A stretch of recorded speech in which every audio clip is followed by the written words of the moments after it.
बगरा नदी का पुल चला गया, देखिए हवा भी नहीं। देखिए यहाँ पे क्या हो गया। বিহারের আরারিয়ায় নদীতে ভেঙে পড়ল নির্মীয়মান সেতু, আর এই সেতু নির্মাণে অনিয়মের অভিযোগ করছেন স্থানীয়দের একাংশ।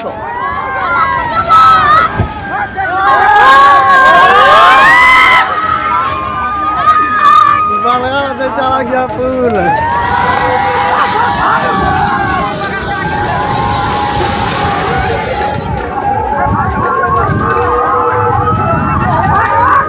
वीडियो हाउस मल्ले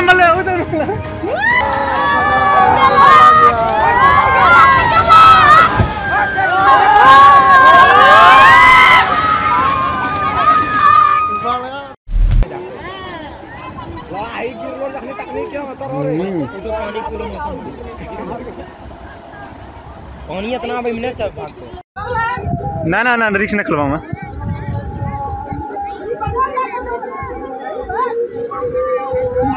हमरो ले मादर से ए हटा এই মুহূর্তে কিন্তু একটি ট্রেন পাস করছে এবং অনেককেই তুমি দেখতে পাচ্ছ মোবাইল ফোনে কিন্তু ক্যামেরা বন্দি করে নিচ্ছেন যে বগি পাশে কিন্তু পড়ে রয়েছে সেই ছবি কিন্তু ক্যামেরা বন্দি করা হচ্ছে। এবং তুমি যে কারণ জানার যে প্রশ্ন করলে যে সম্ভাব্য কারণ কি, একাধিক সম্ভাব্য কারণ রয়েছে। প্রথম কারণ যে অটোমেটিক সিগন্যালিং সিস্টেম ফেল ছিল, যেটা কিন্তু রেলের তরফেও স্বীকার করা হয়েছে ইতিমধ্যেই।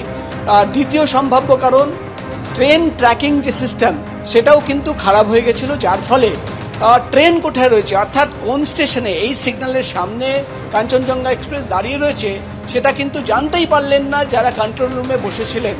তৃতীয় সম্ভাব্য কারণ যেটা বলা হচ্ছে যে ছাড়পত্র দেওয়া হয়েছিল প্রত্যেকটা সিগন্যালে 1 মিনিট করে দাঁড়াতে হবে ট্রেনকে।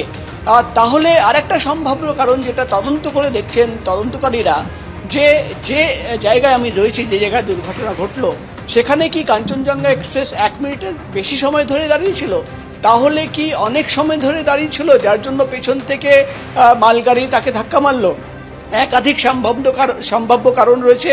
আজকে যেটা আমরা দেখতে পাচ্ছি, কমিশনার অফ রেল সেফটি তিনি কিন্তু একাধিক রেলকর্মীদের ইতিমধ্যেই 20 জনকে চিহ্নিত করা হয়েছে যারা কিন্তু গতকাল এই ঘটনার সময় যারা ডিউটিতে ছিলেন, সিগন্যালিং সিস্টেম সামলাচ্ছিলেন বা যারা কন্ট্রোল রুমে ছিলেন, তাদের কিন্তু জিজ্ঞাসাবাদ করে তাদের বয়ান রেকর্ড করা হচ্ছে। এবং কন্ট্রোল রুমে ট্রেন চলাচল সংক্রান্ত যাবতীয় নথি লগবুক ইতিমধ্যেই কিন্তু বাজেয়াপ্ত করা হয়েছে। সব মিলিয়ে একদিকে আমরা দেখতে পাচ্ছি, আমরা দেখলাম কিছুক্ষণ আগেই রেল লাইনের দুধারে, আমি ক্যামেরাম্যান সুবীরকে বলবো দেখাতে ছবি, রেল লাইনের দুধারে গতকাল যখন এই লাইন পরিষ্কার করা হয়, একদিকে বগি একদিকে যে ভাঙা চূড়া যে অংশ রয়েছে সেটা কিন্তু পড়ে রয়েছে, যেটা কিন্তু গ্যাস কাটার দিয়ে কেটে কেটে বাদ দেওয়া হয়েছে।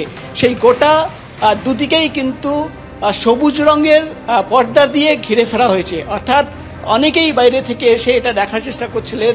এবং যেহেতু দেখতে খারাপ লাগছিল, রেলের তরফে এই ব্যবস্থা করা হয়েছে, দুদিকেই কিন্তু সবুজ পর্দা দিয়ে ঘিরে ফেলা হয়েছে। একেবারে সেই ছবি আমাদের প্রতিনিধি প্রকাশ সিনহা সরাসরি তুলে ধরছেন।